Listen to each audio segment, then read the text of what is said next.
yes, Sir Hairless here.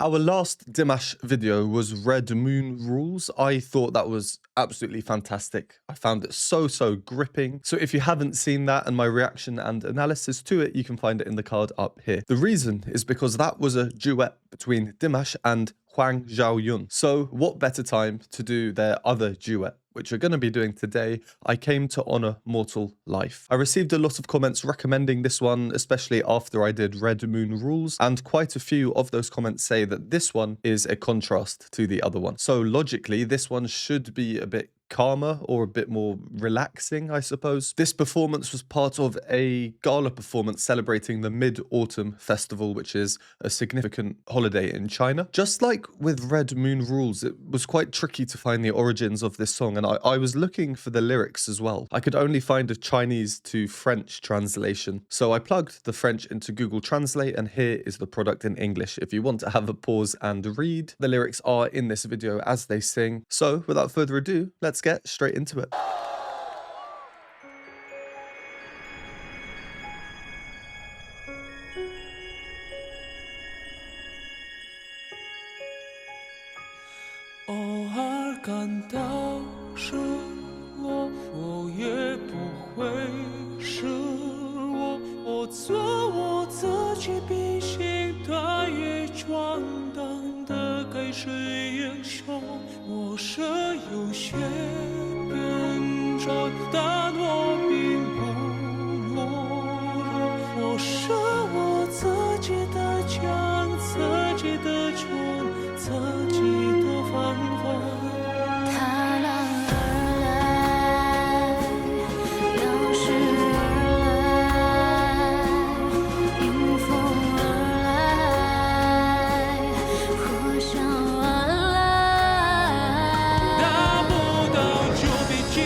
人生太多疑问来不及停留感慨，我空的都当尘埃。长大后就别等待，挣钱在追热爱，无需后果比成长几多痛快。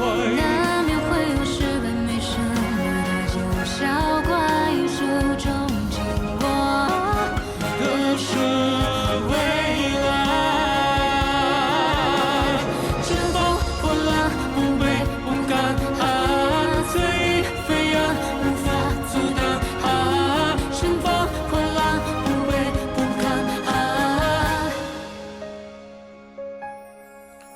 Well, I think the first thing here, and the very obvious thing, which I'm sure everyone who's done a reaction video on this is probably the first thing they talk about. The visuals, the aesthetic, the set. It's quite remarkable, really, isn't it? The floating boat, it looks like there is water here, so I don't know where this is being performed. In the description, it just says that they aired the Mid-Autumn Festival party. So I'm not sure if there's a live audience there, perhaps not. But yeah, big shout out to the set designers here. When we first see Huang Xiaoyun appear, and in my last video I was calling her Huang, but someone told me that Huang is actually the surname. In Chinese, the surname comes first. So I will call her Xiaoyun, and I hope that's correct. But we get the moon kind of appearing. I initially thought that might be on a screen behind her, but then it comes in front of the boat. So I'm guessing it's an effect done in post. Yeah, really cool aesthetic overall. And musically, a complete contrast to Red Moon Rules. Again, if you haven't seen Red Moon Rules, please do check that one out. Musically, it was so captivating, invigorating. A lot of disjointedness. I'll just show a couple of little clips to try and entice you. So it starts off with this kind of Baroque harpsichord. And then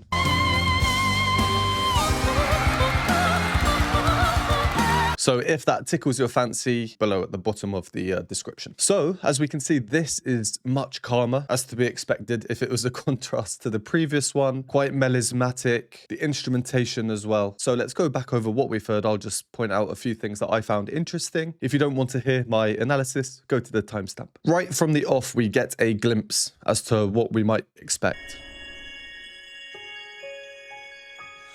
Magical is the word that comes to mind here. Perhaps mystical. Everything we're hearing and the choice of the instruments, clearly very high up in terms of pitch. Each individual line, if we think of an instrument having its own line, it doesn't sound like much. But that top line, up a couple of octaves. As simple as that is, and as repetitive as that is, it's creating cross rhythms and syncopations with the lines underneath.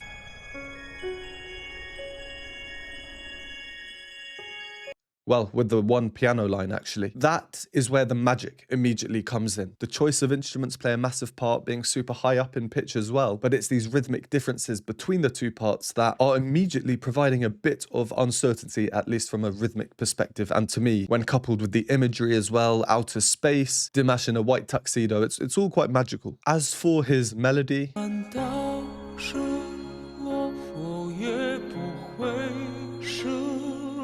coming back and returning to, even though on the repeat, another case of repetition, returning to something we are now familiar with. The piano underneath, a repeated. So I'm not going to talk about repetitions every time they come, because they happen a lot, and I think that they are a staple of this performance. It's what makes it, again, in my opinion, quite comforting, quite nice and easy to listen to. Red Moon Rules, I'm sure some people would argue, is a bit more difficult to listen to because of how, well, different it is, and every section is just, ooh, you don't know what to expect. Here, there's a level of comfort. When we hear a musical phrase that's repeated, we're familiar with it. We know what to expect, and to me, that provides a certain level of fundamental comfort within the music. Teasing us, moving into that airy voice that I so love, but only quickly. Then he goes into that blended voice of his, the power that we so know, but he's keeping it dialed down for now.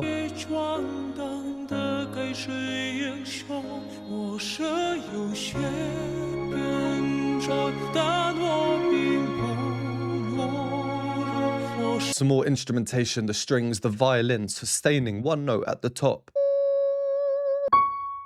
That's a C sharp. That's the same note I mentioned Dimash was returning to at the end of the phrases earlier.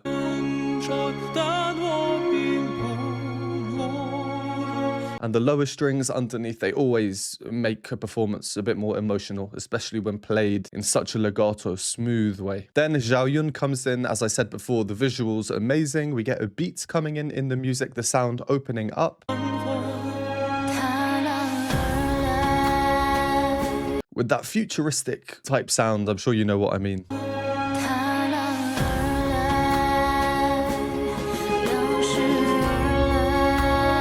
The percussion as well, quite militaristic actually. When such a rhythm on the snare drum comes to mind, I imagine marching bands, for example, which is not the type of percussion I would have expected with this song. So that's a nice surprise, and even cleverer because it doesn't detract from the niceness of the music. It's still a very comforting bit of music, I feel.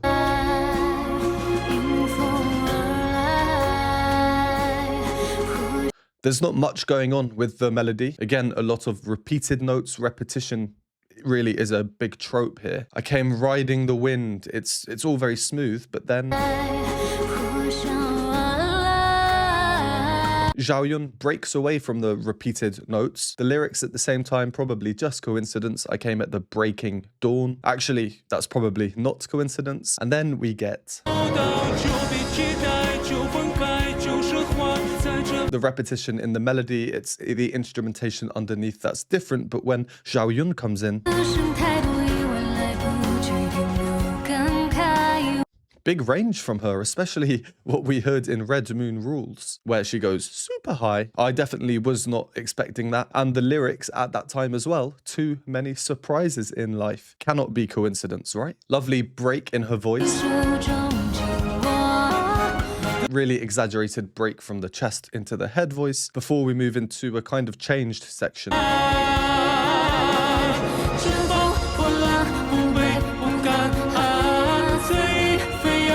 rhythmic urgency now, a bit of rhythmic difference. Cha-cha, cha-cha, cha-cha, cha-cha. We've gone from thinking in your standard 1, 2, 1, 2 to now thinking in triple time in threes. 1, 2, 3, 1, 2, 3, 1, 2, 3, 1, 2, 3. The fact that they're singing in unison here as well really exaggerates it. And then that's where we paused. So let's carry on until the end. We're about halfway through.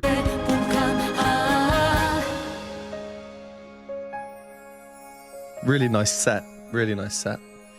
你尽管来淹没，我没打算逃脱，我走我自己披星戴月闯荡的盖世英雄。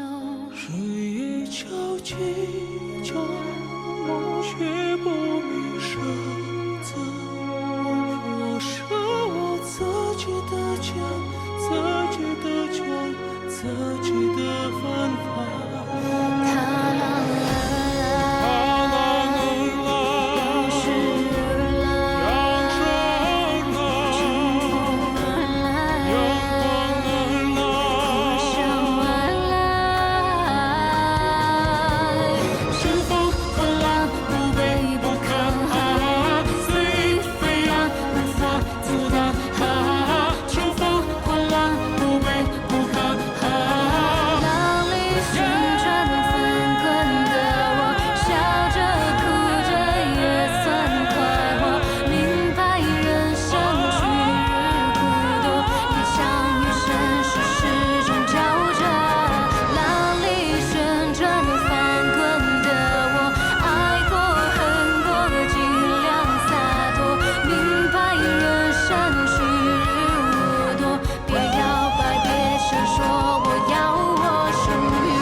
Oh, quite an abrupt ending there. I guess that's that. Let's go over that second half. There were some really cool things in there and a lot of obviously cool things, especially with Dimash. No surprises. From where we carried on.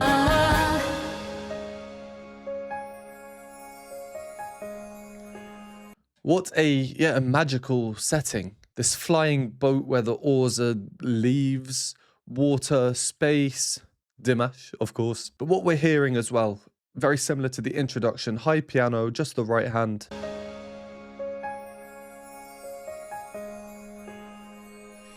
There is a left hand, but it's just repeating one note.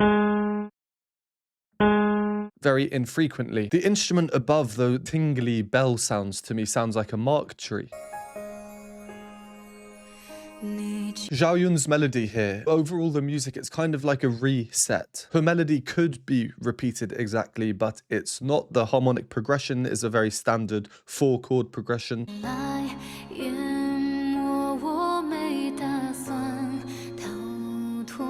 Indicated by the bass. Dum, dum.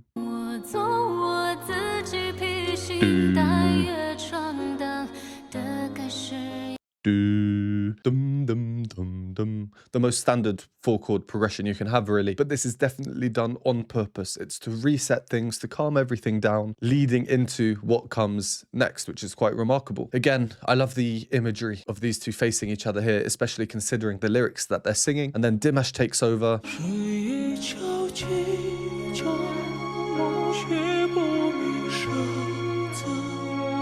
The airy voice. I love his airy voice. Nice counter melody again with the lower strings there moving in opposite directions to each other. And then a bit later on, actually, if we listen to the upper strings, the lower strings, and Dimash in between,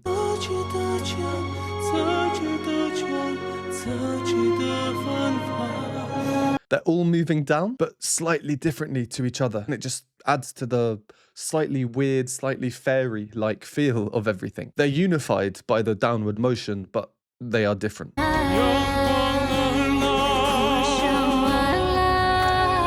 same music and musical ideas as before, but again, Xiaoyun, she's really stressing the breaks in voice. Some people might not like that. I really do like that, actually. It really stood out to me and is one of the more notable elements of this performance. Again, we move into this cha-cha section, and we get the low brass coming through, really exaggerating this with a bit of a more gritty sound.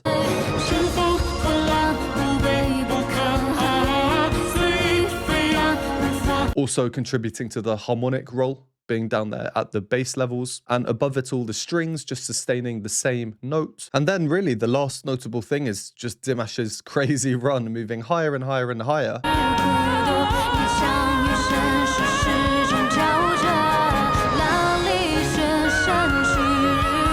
You think that's got to be it, right?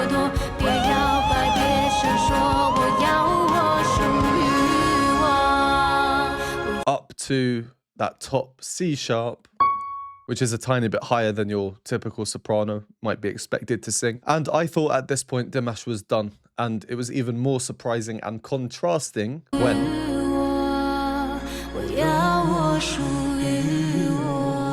he comes in as a supporting role in the unison, but down the octave. How many males supporting a female singer could do that in the background? Going from up there to then down there in the space of a few seconds.